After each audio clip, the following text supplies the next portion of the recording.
The night was cold and quiet when Park Doha heard the sound.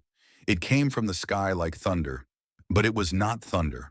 It was something falling, something big. Doha was a wildlife researcher. He lived alone in a small cabin in the mountains of Gangwon province. He had chosen this life because he wanted peace.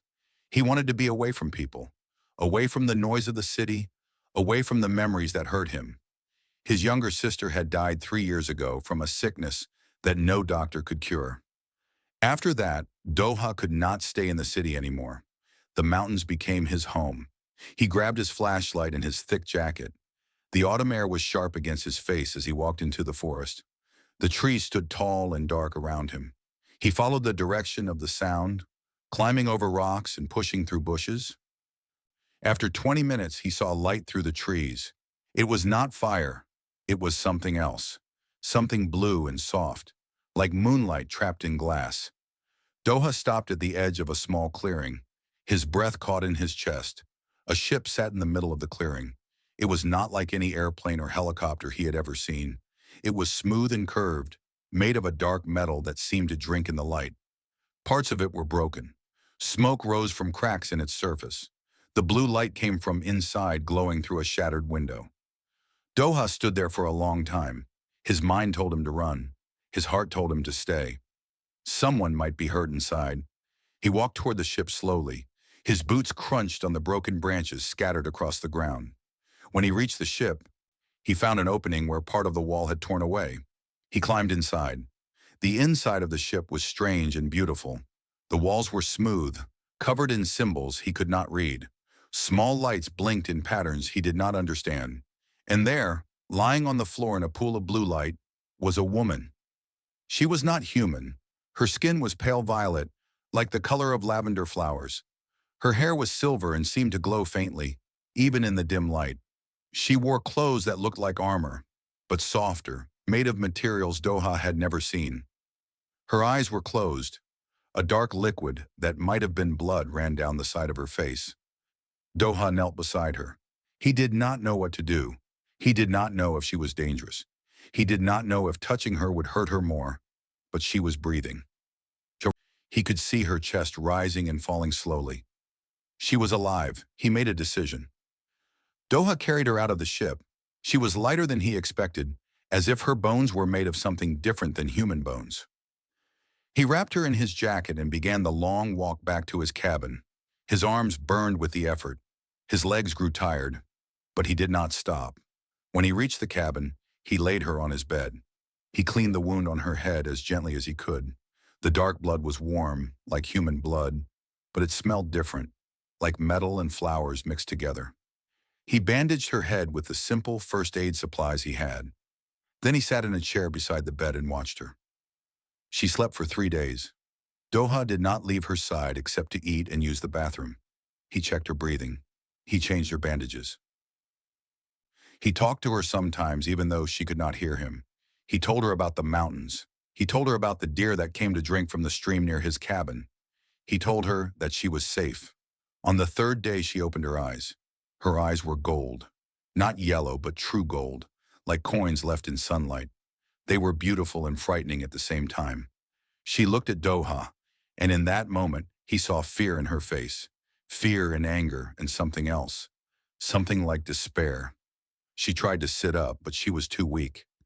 She fell back against the pillow and said something in a language Doha did not understand. Her voice was rough and tired. Doha raised his hands slowly, showing her that they were empty. "I am not going to hurt you," he said. He spoke slowly and clearly. "You are safe here. I found you in the forest. Your ship crashed." She stared at him. Her golden eyes moved across his face, studying him.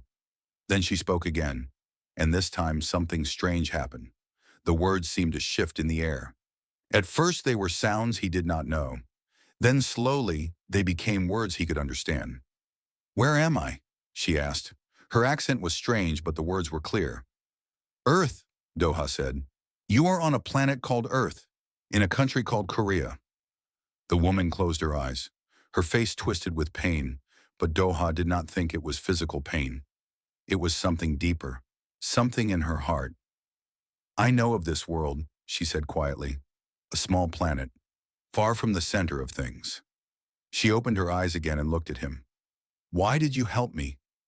Doha did not understand the question. You were hurt, he said. You needed help. She stared at him for a long moment.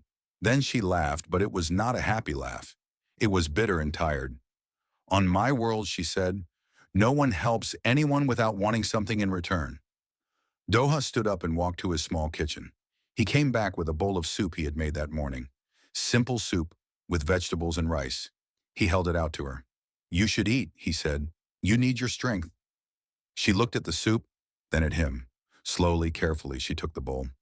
She smelled it first, her nose wrinkling slightly. Then she took a small sip. Her eyes widened a little. It is good, she said, as if this surprised her. Doha sat back down in his chair. What is your name? He asked. She hesitated. On her world, names had power. Giving your name to someone meant giving them a piece of yourself. But this human had saved her life. He had asked for nothing. He had simply helped her because she was hurt. Yuna, she said finally. My name is Yuna. I am Doha, he replied. Park Doha. Yuna finished the soup in silence. When she was done, she set the bowl aside and looked at him again. Her golden eyes were still guarded, still suspicious. But something had changed. A tiny crack had appeared in the wall around her heart. Doha, she said slowly, as if testing the name. I do not understand you, but I thank you. Outside, the wind blew through the autumn trees. The stars shone bright and cold above the mountains. And in a small cabin in the middle of nowhere, a human and an alien sat together in silence, both of them far from home, both of them carrying wounds that could not be seen. It was the beginning of something neither of them expected. The days turned into weeks. Yuna's body healed slowly, but her spirit remained wounded in ways that Doha could not fix with bandages or soup. At first, she barely spoke. She sat by the window of the cabin and stared at the forest outside. Her golden eyes watched the trees move in the wind. She watched the birds fly from branch to branch. She watched the clouds drift across the sky. Everything was so different from her home. The colors were wrong. The air smelled wrong. The silence was too loud. Doha did not push her to talk. He went about his daily work. He checked his research equipment in the forest. He collected data about the animals that lived in the mountains. He cooked meals and left food for her on the table. He gave her space, but he also gave her small kindnesses. One morning he brought her a blanket because the cabin was cold. She looked at it like she did not know what to do with it. On her world, servants brought things. You did not thank them. You did not even look at them. But Doha was not a servant. He was just a man who noticed she was cold. Thank you, she said quietly. The words felt strange in her mouth. Another day, Doha found her trying to walk outside. Her legs were still weak, and she stumbled on the uneven ground. He caught her arm before she fell. She pulled away quickly, her eyes sharp with pride and embarrassment. I do not need help, she said. I know, Doha replied, but the ground here is rough. Even I trip sometimes. He did not force her to accept his help. He simply walked beside her, close enough to catch her if she fell again, far enough to let her keep her pride. They walked slowly through the forest together. Yuna touched the bark of the trees. She smelled the flowers. She listened to the sound of water running in a nearby stream. On my world, she said suddenly, there are no forests like this. Everything is built. Everything is controlled. Nature is something we conquered long ago. Doha looked at her. Do you miss it? Your world? Yuna was quiet for a long time. I miss the idea of it, she finally said. I miss what I thought it was. But the truth is, my world was never kind to me. She told him about her life, piece by piece, over the following days. She was a princess.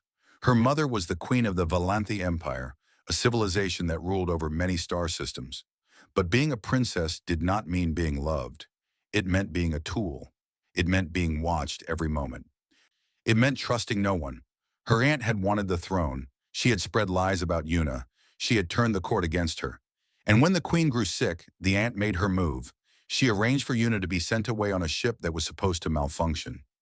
Yuna was meant to die in the cold darkness of space, but the ship had crashed here instead, on this small, primitive planet that no one in the Empire cared about. They think I am dead, Yuna said. And perhaps that is better. If they knew I was alive, they would come to finish what they started. Doha listened to all of this without interrupting. When she finished, he did not offer pity. He did not offer solutions. He simply nodded and said, "That sounds very lonely." Yuna looked at him with surprise. Of all the things she expected him to say, that was not one of them. "Yes," she admitted. "It was. It still is. You do not have to be lonely here," Doha said. "I am not very interesting, and I cannot help you take back your throne. But I can be your friend if you want one." Friend. The word was strange to Yuna. On her world, there were allies and enemies. There were people who used you and people you used. But friends? People who stayed beside you simply because they wanted to? She had never had such a thing. "Why?" she asked. "Why would you want to be my friend? You do not know me. I am not even from your world." Doha thought about this for a moment. Then he told her about his sister. Her name was Somi. She was 5 years younger than him. She had been bright and funny and full of life. When she got sick, Doha had done everything he could to save her. He had spent all his money on treatments. He had stayed by her side every day in the hospital, but in the end, none of it mattered. She died anyway. After she was gone, Doha said, I felt like there was no point in anything.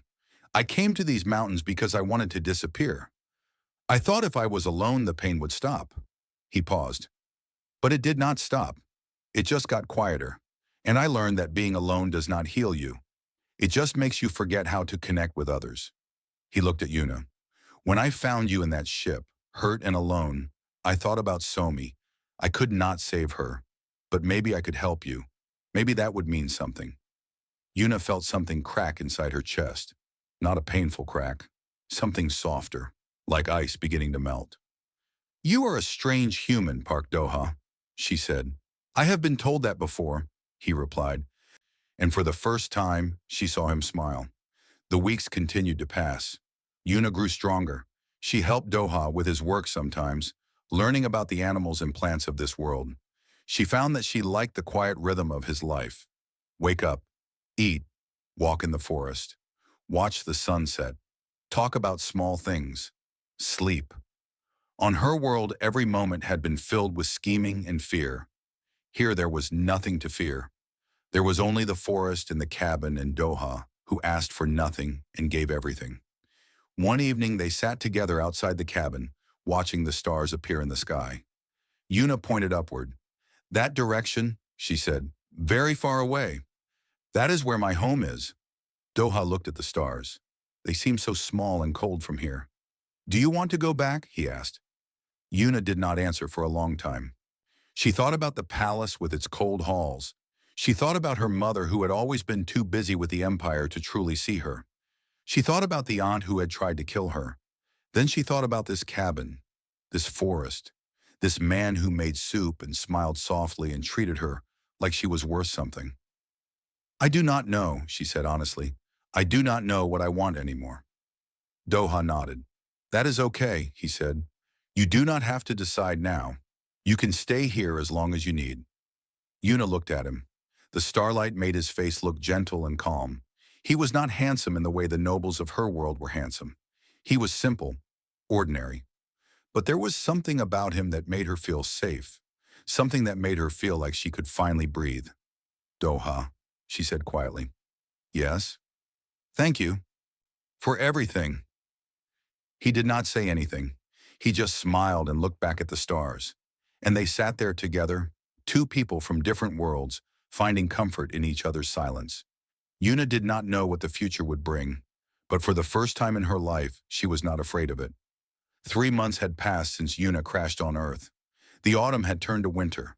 Snow covered the mountains like a white blanket. The air was cold and sharp, and the streams had frozen into ribbons of ice. Yuna had grown used to this world. She learned to cook simple meals. She learned the names of the trees and birds. She learned that humans slept every night and ate 3 times a day. She learned that Doha liked his tea without sugar and his rice a little sticky. Small things, simple things. But they made her feel like she belonged somewhere. One afternoon, Yuna walked to the place where her ship had crashed. The snow had covered most of it, but the dark metal still showed through in places. She had been avoiding this place for weeks. The ship reminded her of everything she was trying to forget, but today she needed to face it. She climbed inside through the broken wall. The cold air followed her in. Everything was covered in frost now. The lights had died long ago. The symbols on the walls were dark and silent. But Yuna was not looking for the ship's main systems. She was looking for something smaller. She found it under a fallen panel, a small device about the size of her palm. It was damaged but not destroyed. She held it in her hands and felt her heart beat faster. It was a signal detector. On her world, every ship carried one. It could pick up the unique signals that Valanthi technology produced. If any other Valanthi ships were nearby, this device would know. Yuna hesitated. Part of her did not want to turn it on. Part of her wanted to throw it away and forget it existed. But she knew she could not hide forever. She needed to know if anyone was looking for her. She pressed the activation button. The device flickered to life. Its screen glowed faintly in the darkness of the ship. Numbers and symbols scrolled across it. Yuna watched, holding her breath. Then she saw it. A signal. Faint but clear. Coming from somewhere in this solar system. A Valanthi ship was nearby. Yuna's blood went cold. She ran back to the cabin as fast as she could. Her legs burned in the snow. Her lungs ached from the cold air. But she did not stop until she burst through the door. Doha was sitting at the table, reading a book. He looked up in surprise when she came in. Her face was pale. Her eyes were wide with fear. "Yuna, what is wrong?" She could barely speak. Her hands were shaking. She held up the device and showed him the signal. "A ship," she gasped. "A Valanthi ship. Here, in your solar system." Doha did not understand the symbols on the screen, but he understood the fear in her voice. He stood up quickly. "What does that mean? Are they coming for you?" "I do not know," Yuna said. "It might be a scout ship. My aunt would have sent them to confirm my death. If they find me alive—" She stopped. She could not finish the sentence. "What happens if they find you?" Doha asked quietly. "They will kill me," Yuna said. "And they might kill everyone on this planet too. My aunt is cruel. She does not leave witnesses. If she thinks Earth knows about the Empire, she will order its destruction." The weight of her words hung in the air like a dark cloud. Doha felt something cold twist in his stomach, but he did not panic. He looked at Yuna and saw a woman who had been running her whole life, running from her aunt, running from her past, running from herself. He would not let her run alone anymore. "Then we need to make sure they do not find you," he said. His voice was calm and steady. "What do we need to do?" Yuna stared at him. She expected him to be angry. She expected him to tell her to leave, to get off his planet, to take her problems somewhere else. But he did none of those things. He simply asked how he could help. "The ship," she said. "My ship. It has a beacon. It sends out a signal automatically, even when damaged. If the scout ship gets close enough, they will detect it. Then we destroy the beacon," Doha said. They went back to the crashed ship together. The snow was falling harder now, and the wind was picking up. It was dangerous to be outside in weather like this, but they had no choice. They had to work fast. Yuna showed Doha where the beacon was located. It was deep inside the ship's engine system, protected by layers of metal. With normal tools, it would take hours to reach. But Yuna had something better. She had a small cutting tool that she had kept hidden in her clothes.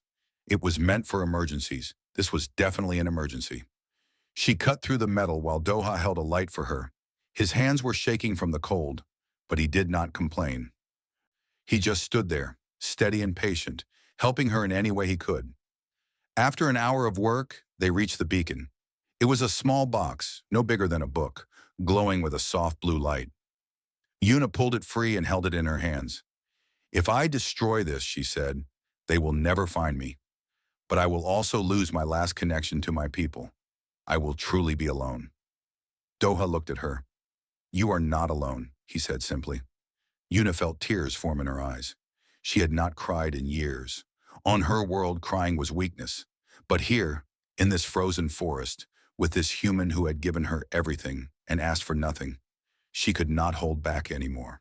She crushed the beacon in her hands. The blue light flickered and died. The signal went silent. They walked back to the cabin together. The snow covered their footprints behind them, erasing all evidence of their journey. When they reached the cabin, Doha made hot tea and wrapped a blanket around Yuna's shoulders. They sat together by the fire and watched the flames dance.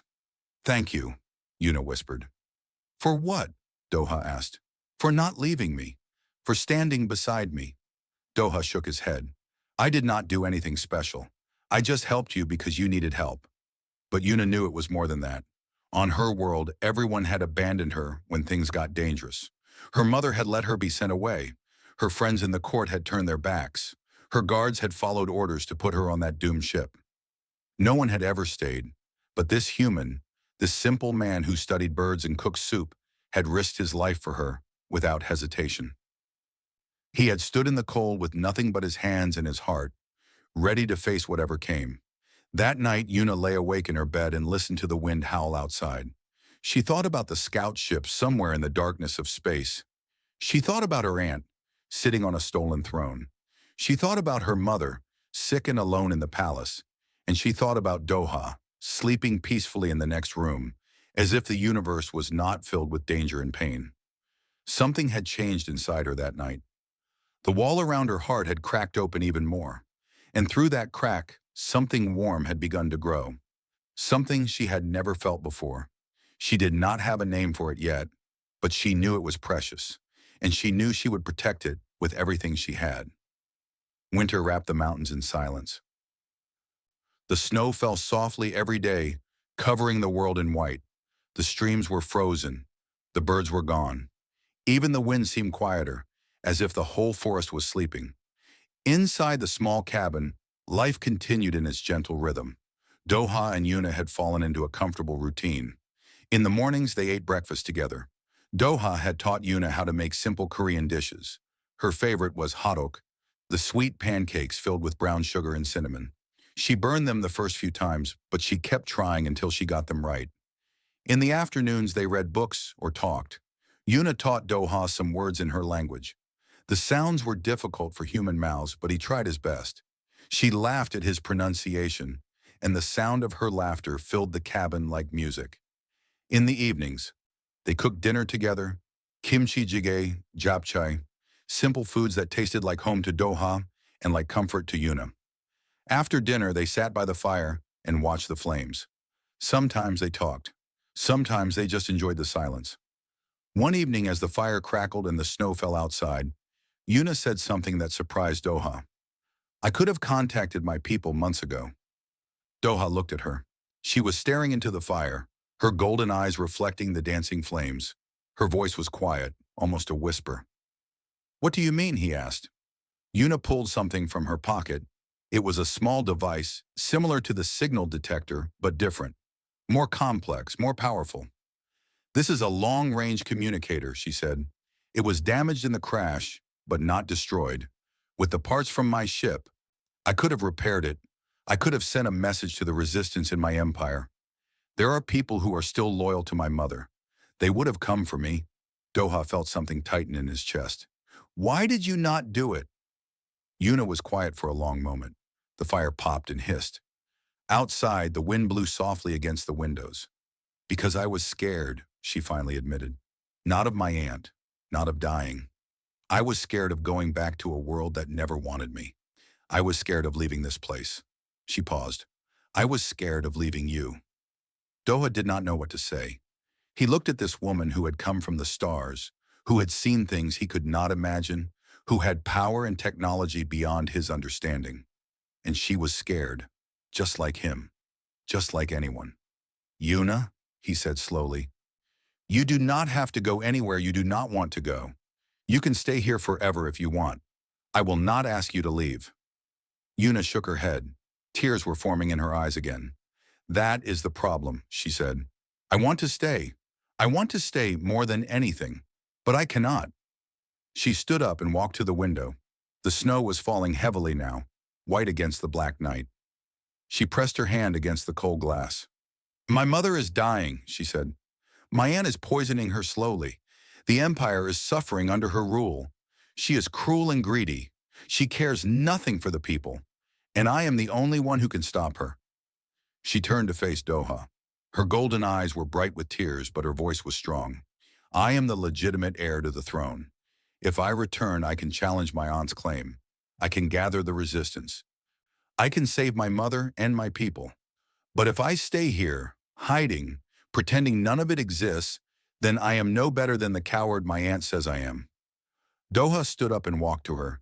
He stood in front of her, close enough to touch, and looked into her eyes. Do not stay because you are hiding, he said. That is no life for anyone. But also do not leave just because you feel guilty. You have the right to choose your own path, Yuna. Whatever you decide, make sure it is what you truly want. Yuna looked at him. This man who had saved her life. This man who had given her soup and warmth and kindness. This man who had stood beside her in the cold and dark, asking nothing in return. What if what I truly want is impossible? She whispered. What do you want? Doha asked. Yuna reached out and took his hand. Her fingers were cold against his warm skin. I want to save my people, she said, and I want you to come with me. Doha felt his heart skip. He had not expected that. He was just a wildlife researcher, a simple man who lived in the mountains.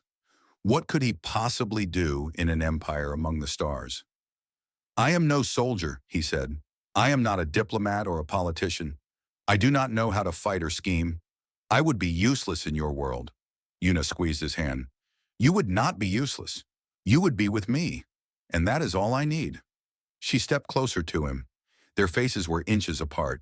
The firelight danced on her silver hair and violet skin.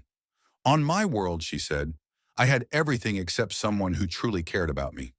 Power and wealth and servants and guards. But no one who would stand beside me when things got hard. No one who would risk themselves for me. She paused. Until you. Doha felt warmth spread through his chest. He had spent 3 years alone in these mountains, trying to escape his pain, trying to forget how to feel. But Yuna had changed that. She had reminded him that connection was not weakness, that caring about someone was not a mistake. If I go with you, he said, I do not know if I can help you. I do not know if I will be strong enough or smart enough. I only know one thing. What is that? Yuna asked. I know how to stand beside you. I know how to stay when things get hard. I know how to be there when everyone else leaves. He looked into her golden eyes. If that is enough, then I will go with you anywhere. Yuna smiled. It was a real smile, full of hope and warmth and something deeper. Something that had been growing between them all these months. That is more than enough, she said. They stood there together, holding hands as the fire burned low and the snow fell outside. Two people from different worlds, different species, different lives. But in that moment, none of that mattered. They had found each other, and they would face whatever came next together. The communicator sat on the table, waiting to be repaired. Tomorrow Yuna would fix it. Tomorrow she would send a message to the resistance. Tomorrow everything would change. But tonight they had this moment, this cabin, this fire, this warmth, and that was enough. Spring came to the mountains like a slow awakening. The snow melted. The streams began to flow again. Green leaves appeared on the bare branches. Birds returned to the forest, filling the air with their songs. Yuna had repaired the communicator 3 weeks ago. The message she sent was simple and careful. She did not say where she was. She only said that she was alive and waiting for loyal friends. The response came faster than she expected. One night, as Yuna and Doha sat outside the cabin watching the stars, a light appeared in the sky. It was not a star. It was not a plane. It was something else. Something that moved with purpose, descending slowly toward the mountains. Yuna stood up, her heart beating fast. Doha stood beside her, his hand finding hers in the darkness. The ship landed in the same clearing where Yuna's vessel had crashed months ago. It was smaller than her ship, sleek and silent. The door opened and 3 figures stepped out. They were Valanthi, like Yuna. Their skin had different shades of blue and violet. Their eyes glowed in the darkness. They wore dark clothes that looked like armor, but moved like cloth. When they saw Yuna, they dropped to their knees. Princess, the leader said. Her name was Hana, and she had been Yuna's personal guard before the betrayal. We never stopped looking for you. When we received your message, we came as fast as we could. Yuna felt tears in her eyes. She had thought everyone had abandoned her. She had thought she was completely alone. But here were people who had risked everything to find her. "Rise," she said. "You do not need to kneel. Not here. Not with me." Hana stood and looked at Yuna with eyes full of emotion. Then her gaze moved to Doha, and her expression changed to confusion. "A human," she said. "You have been living with a human?" "His name is Doha," Yuna said firmly. "He saved my life. He has been my protector and my friend for these past months. You will treat him with respect." Hana studied Doha carefully. Humans were considered primitive by the Valanthi. Their technology was basic. Their lifespans were short. Their bodies were weak. But Hana had been trained to observe, and she saw something in this human's eyes. Something steady and calm. Something that did not flinch under her gaze. "As you command, Princess," Hana said finally. They went inside the cabin to talk. Hana told Yuna everything that had happened since her exile. The news was both good and bad. The bad news was that Yuna's aunt, Lady Mirai, had taken complete control of the empire. She had declared herself regent, claiming that the queen was too sick to rule. Anyone who opposed her was executed or imprisoned. Fear had spread through the palace like a disease. The good news was that the resistance was growing. Many in the military still remembered Yuna's mother as a just and wise ruler. They did not trust Mirai. They whispered in secret. They waited for a sign. "Your return would be that sign," Hana said. "If you come back and challenge Mirai's claim, the resistance will rally behind you. We have supporters in every level of the military and government. But without you, we have no legitimate leader. Without you, we are just rebels." Yuna listened carefully. She thought about everything she had learned in the past months. Everything Doha had taught her about courage and kindness and standing up for what was right. "And my mother?" Yuna asked. "How is she?" Hana's face became sad.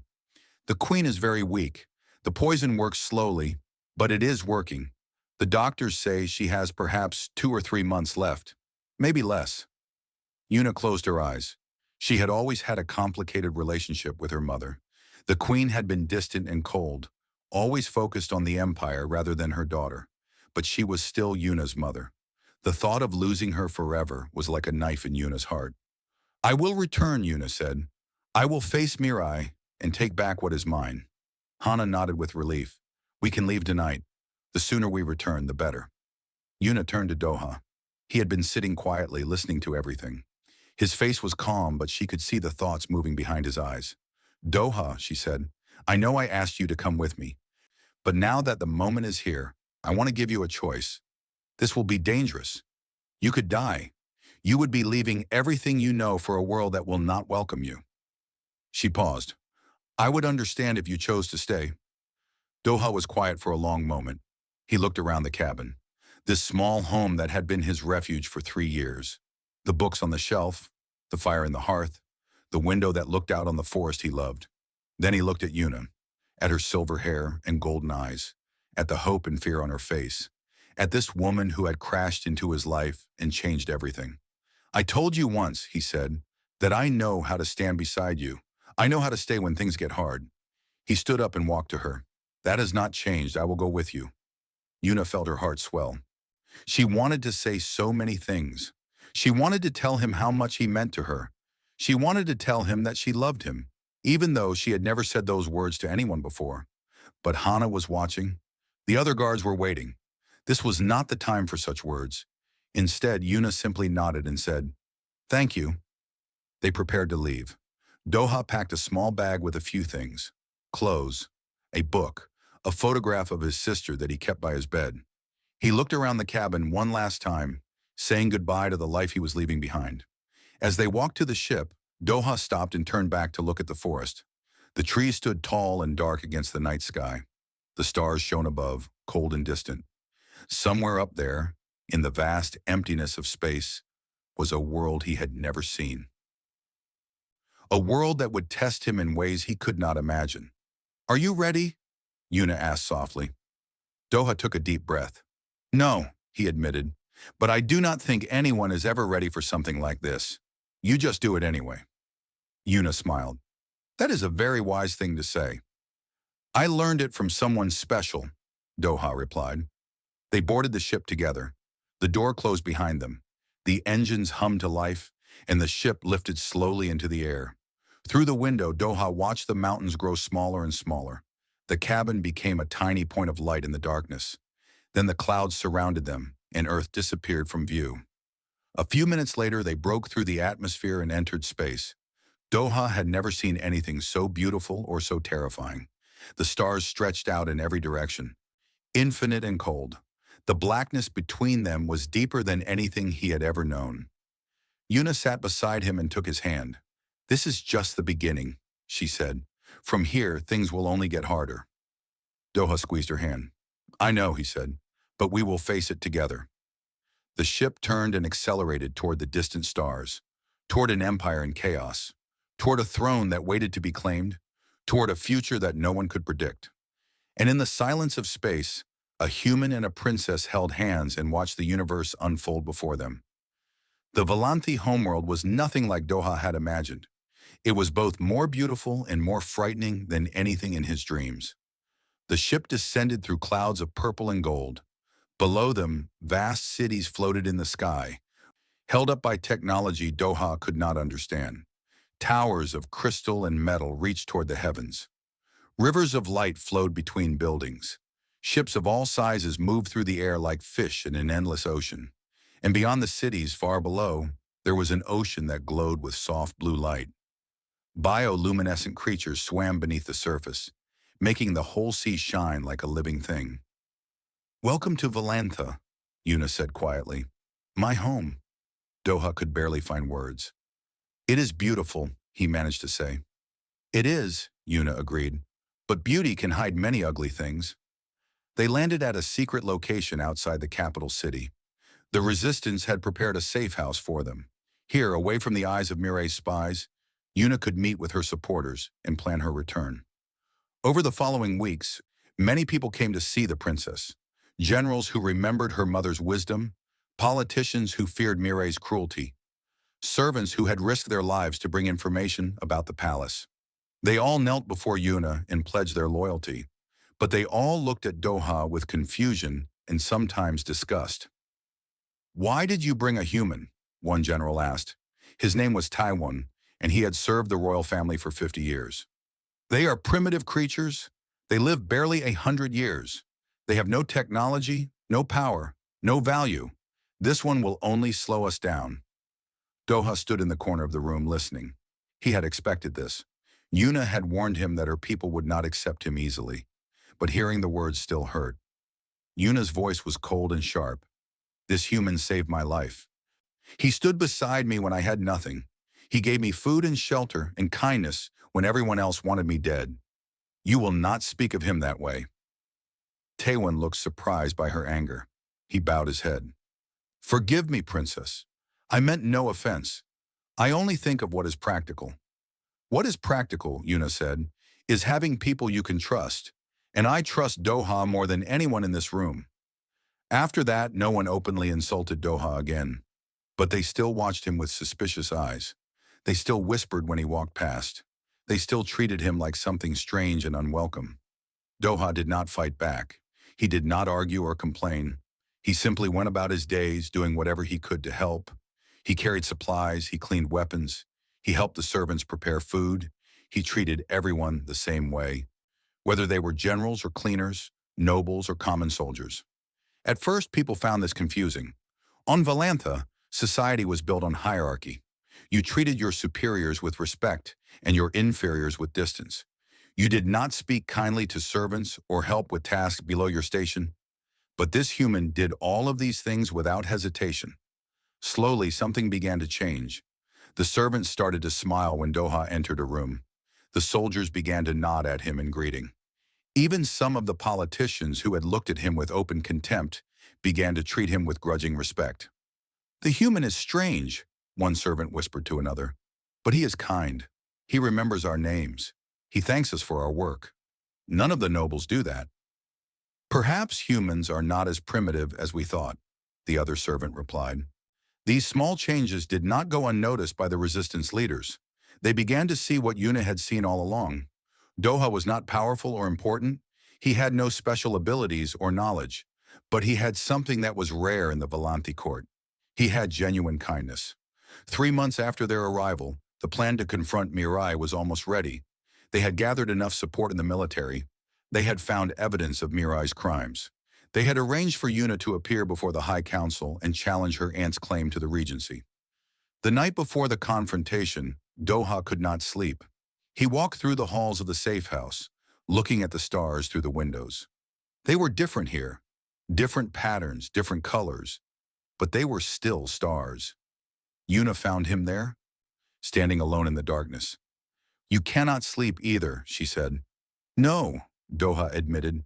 "I keep thinking about tomorrow, about everything that could go wrong." Yuna stood beside him. "Are you afraid?" "Yes," Doha said honestly. "I have never been more afraid in my life. I do not belong here, Yuna. I am just a human. What can I possibly do to help you fight an empire?" Yuna turned to face him. In the dim light, her golden eyes seemed to glow. "You have already helped me more than you know," she said. "You taught me that kindness is not weakness. You showed me that there are people in the universe who give without expecting anything in return. You reminded me why fighting for my people matters." She reached out and touched his face gently. "Tomorrow I will face my aunt.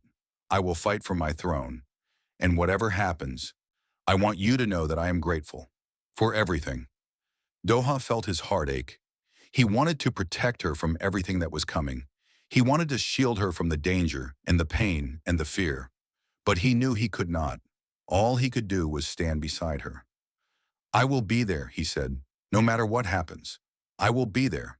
Yuna smiled, and in that smile Doha saw hope. The next day, everything went wrong. They entered the palace through a secret passage. Yuna was supposed to appear before the council and present her challenge. But Mirai had spies everywhere. She knew they were coming.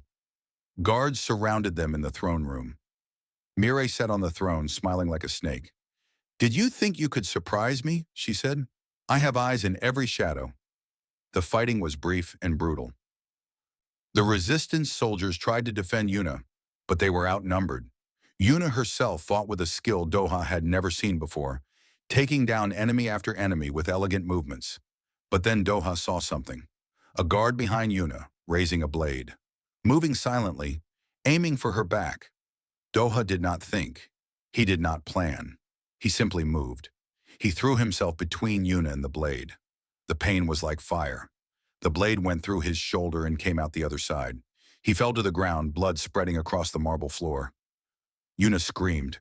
She killed the guard with a single strike and dropped to her knees beside Doha. "No!" she cried. "No! No! No!" Doha looked up at her face through a haze of pain. She was crying. Her golden eyes were full of tears. He tried to speak, but the words would not come. The last thing he saw before the darkness took him was Yuna's face, beautiful and terrified, calling his name. Doha woke in a room filled with soft light. For a moment he did not know where he was. The ceiling above him was white and smooth. The air smelled clean, like rain after a storm. He tried to move, and pain shot through his shoulder. Then he remembered. The throne room. The blade. Yuna's screaming.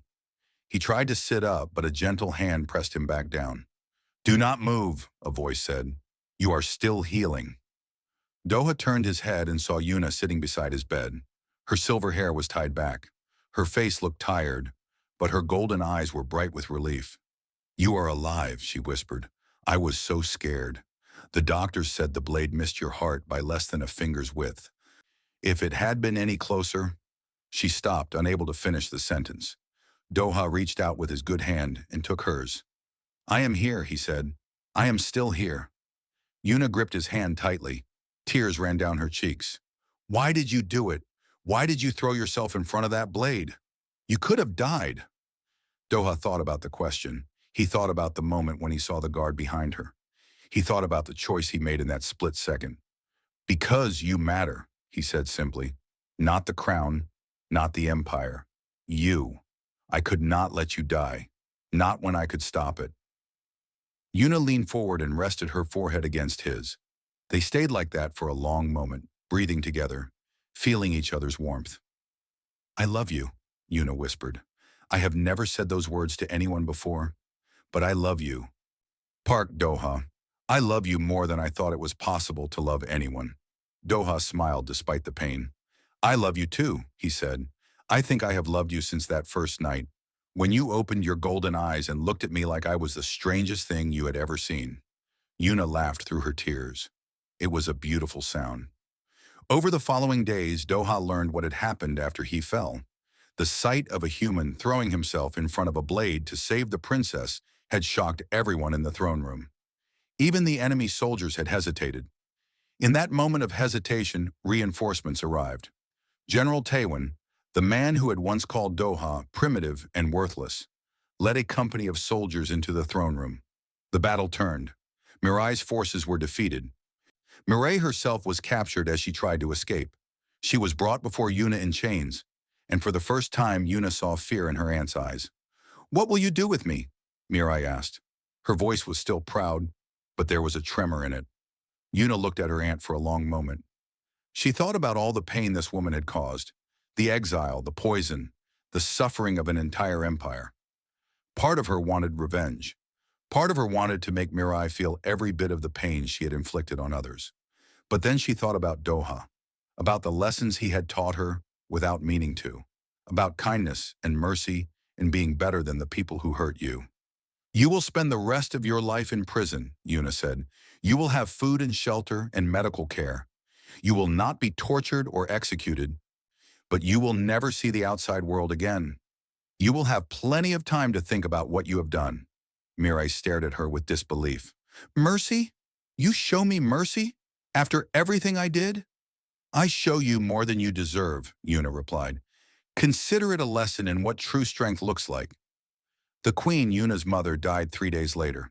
The poison had done too much damage. No medicine could save her. But in her final hours, she was able to see her daughter one last time. She was able to hold Yuna's hand and tell her that she was proud of her. "I was not a good mother," the queen whispered.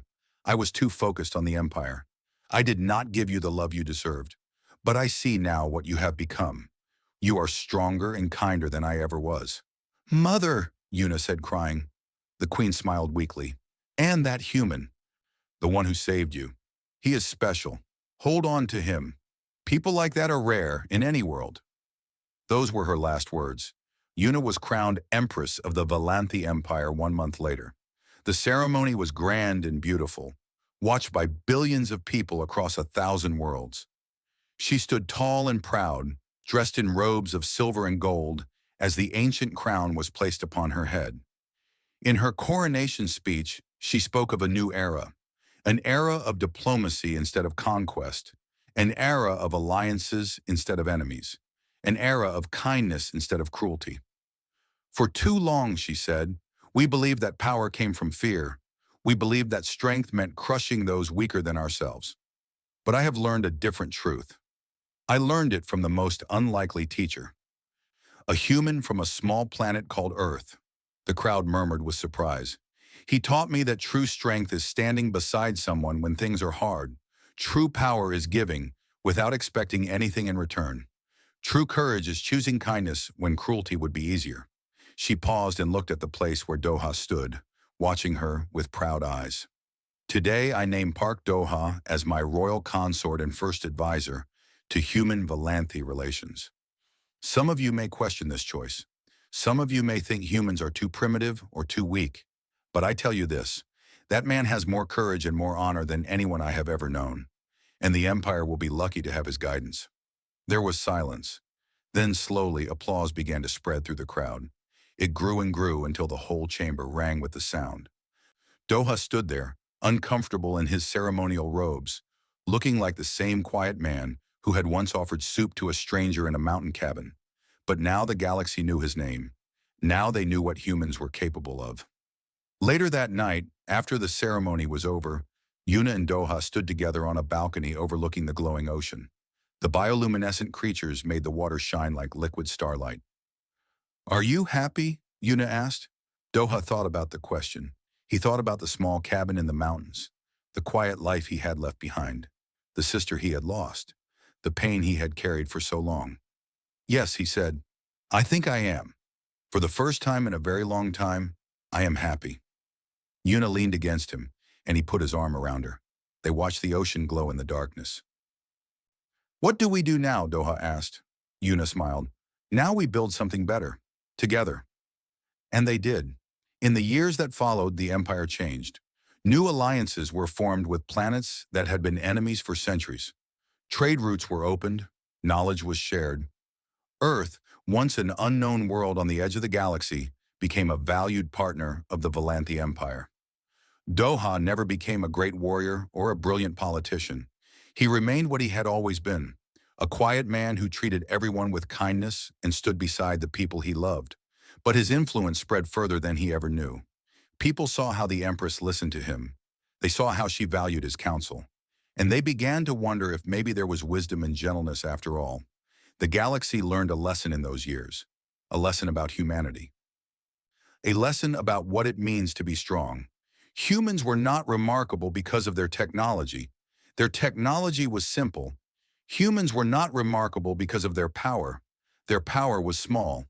Humans were remarkable because when they loved completely. And when they stood beside you, they did not leave.